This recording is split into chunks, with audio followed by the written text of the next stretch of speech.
So emotional eating, is it really a food issue? Let's explore. And if you're new here, welcome. My name is Michelle. I'm a certified holistic nutritionist specializing in emotional eating. So most of my clients are ambitious women and they really want to get to ease and confidence around food and in their body.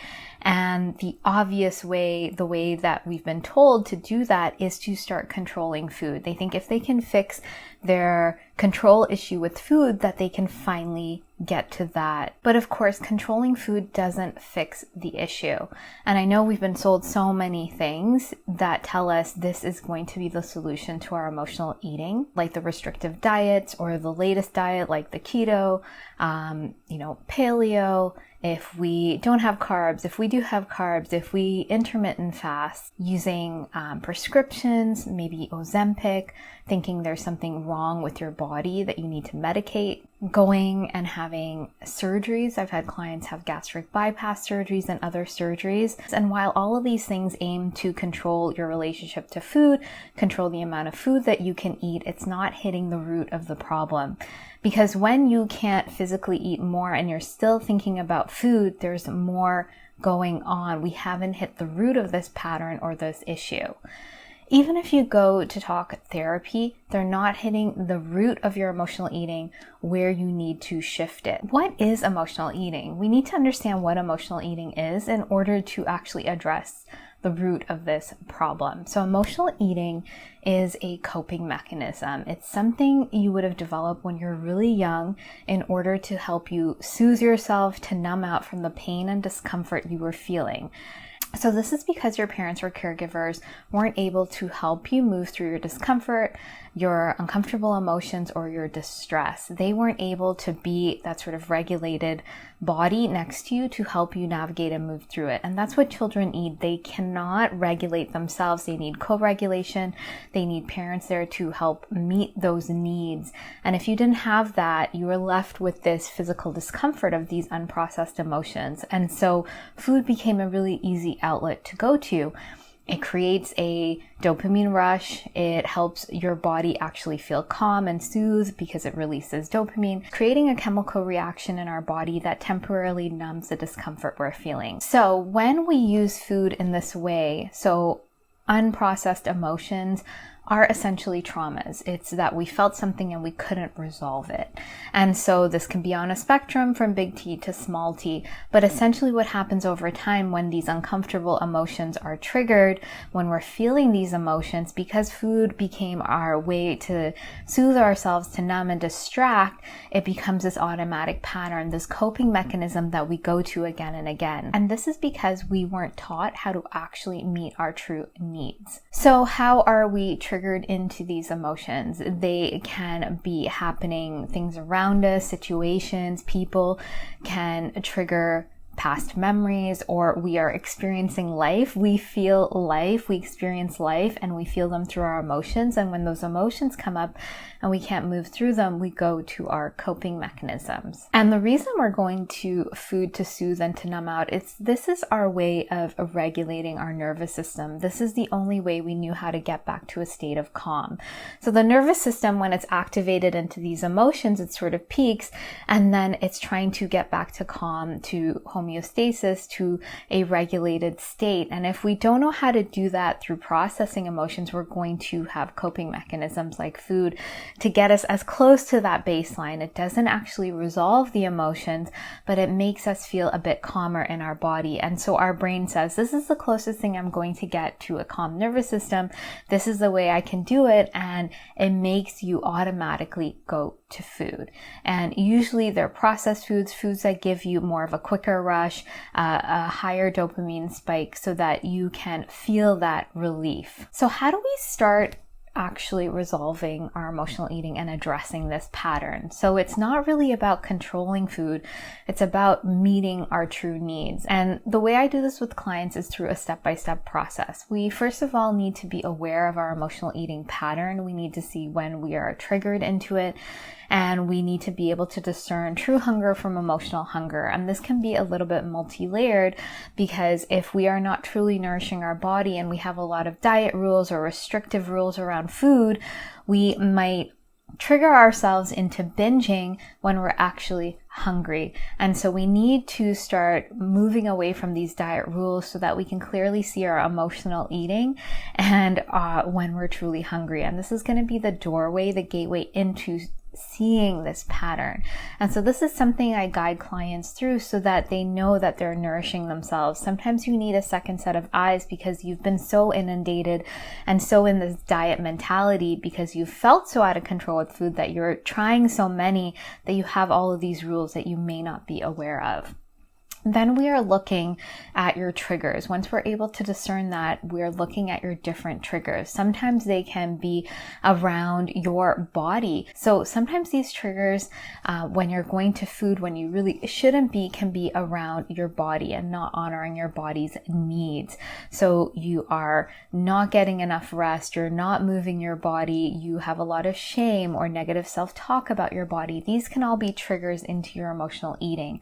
Whenever discomfort comes up, we go towards food to sort of soothe the shame that we're feeling. And so walking past the mirror and saying something negative to yourself can trigger your emotional eating. If you're not honoring your body's needs for, let's say, rest, what happens sort of on a hormone level is that we start increasing ghrelin, we're increasing cortisol, and the next day we're going to have more hunger and we're going to be more prone to overeating. And that's a little bit different than emotional eating. But if we kind of go back to why didn't we honor our body's needs, that goes into not feeling good about ourselves or feeling like we have to people please. So it becomes a little bit multi-layered. And then of course, we need to know how to actually move through the trigger, move through what's coming up for us and start meeting our needs. Not every single emotion is going to be tied to your emotional eating. There are going to be specific instances where you go to food, or it might be in certain situations, or it might be the intensity of a situation that makes you go towards food. It's not going to be every emotion that you go towards food. And so we need to be able to use those triggers to get to the root of the pattern. And when I'm working with clients who are using somatic meditations and really getting into the root of the pattern, meeting those emotional needs and seeing what our next steps are. When we meet those deeper needs, food, which was a band-aid, can't take that place because now we have the real thing. And so this is how we detach from food. We start meeting our true needs. We start having more self-confidence and self-esteem and self-worth because we're no longer using food to cover up our needs and our emotions. And when we have those met, it's almost like we are giving ourselves what we didn't have at a young age, and we're building up this really solid sense of self internally. And our body reacts by literally giving us more ease and peace physically, somatically, and we start feeling that confidence because when our body relaxes, when our body shifts to this calmer nervous system, that opens us up to having more confidence, more peace. We have better moods. Our body starts releasing weight. We have less inflammation, and the list goes on. And this is all stemming from us moving through those emotions that we didn't know how to move through when we were younger and using food to cope. And so this process is a very sustainable way to move through your emotional eating. And it is a very compassionate way. You need to have compassion for yourself to understand your pattern in order to move through a process like this. If you're judging yourself and criticizing yourself, that will just trigger you into more emotional eating. It's not about willpower and controlling food. It's about getting to those deeper levels and meeting those true needs. You know, when I was on my journey with emotional eating, I didn't even know I was an emotional eater for the longest time. And I thought I had the same issue. I needed to control food. I needed to control my body. I really thought something was wrong with me, that I was broken, because it seemed like everyone around me, all of my friends, they could be normal with food. They didn't overeat. They didn't eat all of the snacks at the party or 5 chocolate bars in a row.